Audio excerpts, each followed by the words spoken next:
তাকবীরে উলার সাথে নামাজে দাঁড়াও প্রতিদিন। 40 দিনে হৃদয়ে জাগে ঈমানের সোনার বাগান বিন্দুবিন। আজানের সাথেই দৌড়াও মসজিদের দরজায়।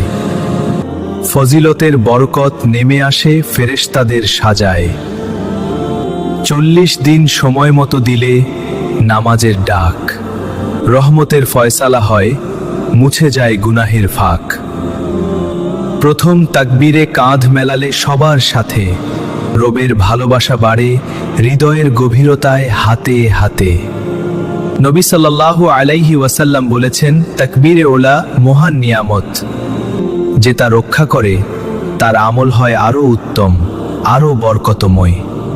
40 দিনের নিয়ম বানাও নামাজের শুরুতেই, রহমত ঢালে আল্লাহ, সাজে জীবন নূরের জ্যোতিতে। তাকবীরে উলা হলো মুমিনের পরিচয় সুন্দর। এটি রক্ষা করলে ফেরেশতারা করে দোয়া নিরন্তর।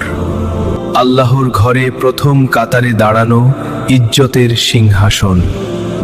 40 দিনের হিফাজতে খুলে যায় নেকির দুয়ার মনোমোহন। সময় মতো পৌঁছে নামাজে দিলে প্রথম তাকবীর। 40 দিনে বদলায় জীবন, হয়ে যায় আলোকিত পথের নকশাকির। তাকবীরের সাথে নামাজ শুরু, সেই তো আসল সৌন্দর্য। 40 দিনে আল্লাহ দেন স্থিরতা, ঈমান ও সুন্নাহের মাধুর্য।